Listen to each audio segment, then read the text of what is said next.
God, I feel like Fantano wearing this.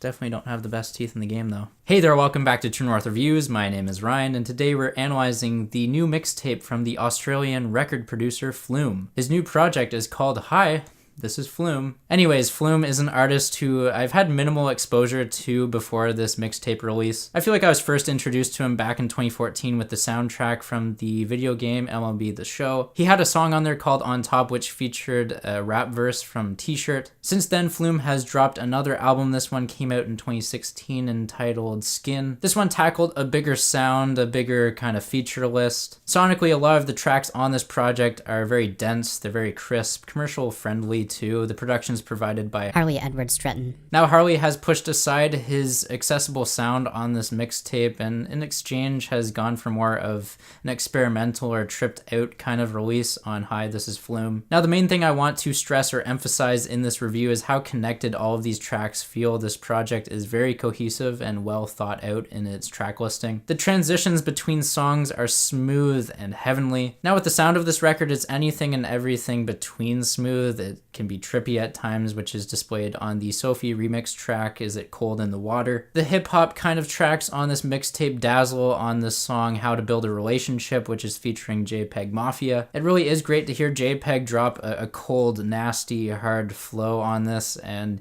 he's really funny too. We get a lot of funny bars and we get like a lot of these phasers shooting off in the background like I'm kind of watching a sci-fi movie. It's just the best kind of sound play that I've heard with this genre kind of crossover between electronic and rap. The track is very dynamic. It shifts through these lo-fi drum samples and grimy aesthetics. Easily one of the best rap tracks of the year if you could call it a rap track. The follow-up song Wormhole is fresh and pristinely produced. We get a lot of rattling bass, we get some sporadic hi-hat polyrhythms, and we get a lot of thunderous and stunning synthesizers. The charming vocals on the subsequent track Voices is a nice change of pace for this record that is pretty minimal when it comes to the vocal side of things. It of course doesn't take Flume very long to kind of play with the vocals and chop them up and pair it with a super glitchy and wonky kind of percussion. At the core of this song Voices, I just feel like it's very glamorous and it's an addicting piece of experimental future bass. The next cut, Mud, would probably be my least favorite on the project, not because of its transitions, but more because of the noisy and abrasive timbre. The synthesizers on here are a little more chaotic and a bit of a mess in my opinion. Also, the midway point of the track kind of feels like Flume was taking a little too much influence from Noah Shabib. However, rebounding from that minor misstep, and when I say minor, yeah, it's pretty minor because the track is so short anyways, the rest of this project is super tight and exceptional. The track listing finds itself winding through songs that are of 1 to 2.5 minute length. They're all pleasing to the ears. I like the song 71M3. Kind of makes use of these weird snaps that alternate between the different channels. We get a lot of distorted snares and hi-hats while playing the chopped up vocal samples again. From there, Vitality is seamlessly transitioned into. It's got this hip-hop track feel to it at the core of its beat, which is kind of sprinkled in with a bit more of a glitzy display of synthesizers.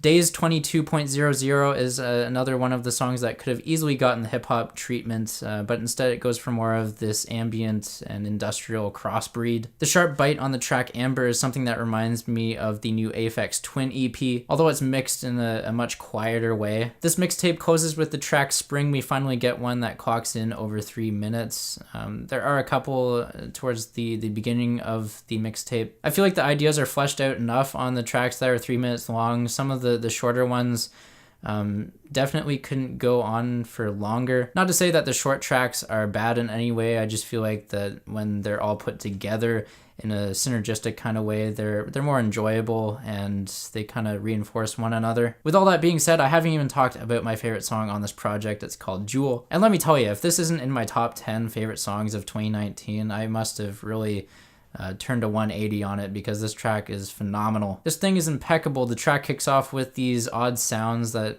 I could really only compare to like water droplets. And then we get these immaculate synthesizers that are of Eastern influence, especially in the bridge of the track. This thing is a masterpiece and I can't even explain it properly. It just has the power to drop your jaw and just leave you speechless. After the track Jewel, we get a bit of an appended outro. This one is impossible to pronounce. I won't even bother because it's just a bunch of cymbals. But you know what? It complements the track Jewel very well. It kind of closes it out with a thoughtful mixing of rattling sub bass and diced vocals. The last couple tracks I'll mention in this review are the opening cuts Ecdysis and High Beams. The former is a perfect microcosm of the elements to be played with on this entire album. The drums are super punchy and peppy. Then on High Beams we get another stunning array of chemistry between the electronic and hip-hop elements. Slow Tie, I think that's how you pronounce his name, he is featured on here and conveys a weird and forceful performance. Moreover, the electronic elements of this track are extravagant and a true spectacle that can't be skipped in the grand scheme of the project. In fact, don't skip any of this project. I feel like there's only one letdown in my mind, and that's the track Mud, but 99% of the time this project is fantastic. Hi, This Is Flume is glitchy. It's full of these weird distortions, hard-hitting beats, ethereal tones, lo-fi audio, and above all, it's exhilarating, it's cool, it's chill,